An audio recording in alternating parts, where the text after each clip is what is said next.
কি হলো, চুপ করে আছিস কেন? তুই কেন আমার সাথে ঝামেলা করতেছিস বল। মনের ভিতরে কি বইতেছে, আমি কতটা কষ্টে আছি সেটা তুমি মেঘলার নতুন অ্যাসিস্ট্যান্ট এবং অনেকের অজানা সত্য, গরিব ঘরের রাজপুত্র 40। আসসালামু আলাইকুম বন্ধুরা, সবাইকে স্বাগতম। আজকের ভিডিওতে আমরা আলোচনা করব গরিব ঘরের রাজপুত্র 40 এর একটি রহস্যময় ও কল্পনাভিত্তিক ঘটনা নিয়ে। এই পর্বে মেঘলার জীবনে নতুন একজন অ্যাসিস্ট্যান্টের আগমন শুধু তার কাজের ক্ষেত্রেই পরিবর্তন আনে না, বরং এমন কিছু অজানা সত্যের ইঙ্গিত দেয় যা পুরো গল্পকে নতুন দিকে নিয়ে যেতে পারে। মেঘলা অনেক দিন ধরেই ব্যক্তিগত এবং পারিবারিক নানা সমস্যার মধ্যে দিয়ে যাচ্ছিল। অফিসের দায়িত্ব, পরিবারের চাপ এবং অতীতের কিছু রহস্য তাকে মানসিকভাবে ক্লান্ত করে তুলেছিল। ঠিক এমন সময় একজন নতুন অ্যাসিস্ট্যান্ট তার সঙ্গে কাজ শুরু করে। প্রথম দিকে সবাই তাকে সাধারণ একজন কর্মী মনে করলেও খুব অল্প সময়ের মধ্যেই বোঝা যায় এই মানুষটির উপস্থিতির পেছনে হয়তো আরও বড় কোনো কারণ রয়েছে। অন্যদিকে অনেক লক্ষ্য করে নতুন অ্যাসিস্ট্যান্ট অনেক পুরনো ঘটনার বিষয়ে এমন কিছু জানে যা সাধারণভাবে জানার কথা নয়। এই বিশ্বাসটি তার মনে সন্দেহ তৈরি করে। তবে সে তাড়াহুড়ো করে কোনো সিদ্ধান্ত না নিয়ে ধৈর্য ধরে সবকিছু পর্যবেক্ষণ করতে শুরু করে। ধীরে ধীরে নতুন অ্যাসিস্ট্যান্টের আচরণ আরও রহস্যময় হয়ে ওঠে। মাঝে মাঝে সে এমন কিছু ইঙ্গিত দেয় যা শুনে মনে হয় সে বহুদিন ধরেই এই পরিবারের সঙ্গে কোনো না কোনোভাবে যুক্ত। কিন্তু সে সরাসরি কিছুই বলে না, বরং অপেক্ষা করতে থাকে সঠিক সময়ের। একদিন হঠাৎ একটি গুরুত্বপূর্ণ নথি সামনে আসে। সেই নথিতে এমন কিছু তথ্য পাওয়া যায় যা এতদিন গোপন ছিল। মেঘলা এবং অনেক দুজনেই অবাক হয়ে যায়।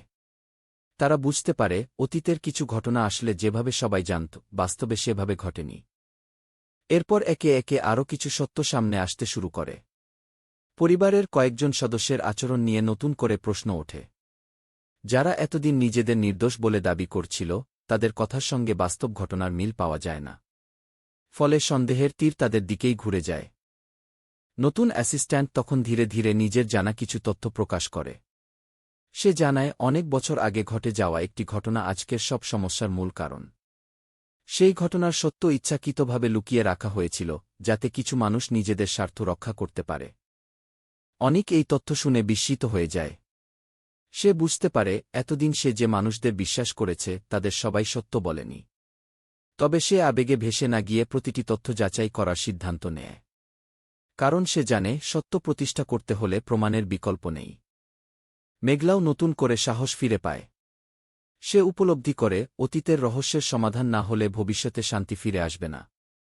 তাই সে অনেকের সঙ্গে মিলে পুরো বিশ্বাসটি খতিয়ে দেখার সিদ্ধান্ত নেয়। গল্পের এই অংশে বিশ্বাস, সততা এবং পারিবারিক সম্পর্কের গুরুত্ব সুন্দরভাবে ফুটে ওঠে। একই সঙ্গে দেখানো হয় একজন নতুন মানুষের আগমন কখনো কখনো এমন পরিবর্তনের সূচনা করতে পারে যা বহুদিনের অন্ধকার দূর করে দেয়। মিরাজ খানের অনেক চরিত্রের সত্য অনুসন্ধানের দ্বিধা এবং আনান্না ইসলামের মেঘলা চরিত্রের ধৈর্য ও আত্মবিশ্বাস গল্পকে আরও আকর্ষণীয় করে তোলে। নতুন অ্যাসিস্ট্যান্টের রহস্যময় উপস্থিতি পুরো কাহিনীতে নতুন উত্তেজনা যোগ করে। শেষের দিকে এমন একটি ইঙ্গিত দেওয়া হয় যা বোঝায় এখনও সব সত্য প্রকাশ পায়নি। সামনে আরও বড় কিছু রহস্য উন্মোচিত হতে পারে যা শুধু অনিক ও মেঘলার নয়, পুরো পরিবারের জীবন বদলে দিতে পারে। তাই পরবর্তী পর্বের জন্য দর্শকদের কৌতূহল আরও বেড়ে যায়।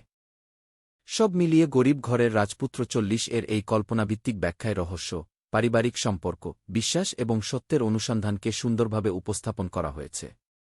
শেষের চমক দর্শকদের পরবর্তী পর্ব দেখার আগ্রহ আরও বাড়িয়ে দেয়। ভিডিওটি ভালো লাগলে অবশ্যই লাইক, শেয়ার এবং চ্যানেলটি সাবস্ক্রাইব করবেন। আপনার মতে মেঘলার নতুন অ্যাসিস্ট্যান্ট আসলে কে এবং সে কি পুরো রহস্যের সমাধান করতে পারবে? আপনার মতামত কমেন্টে জানাতে ভুলবেন না। আল্লাহ হাফেজ।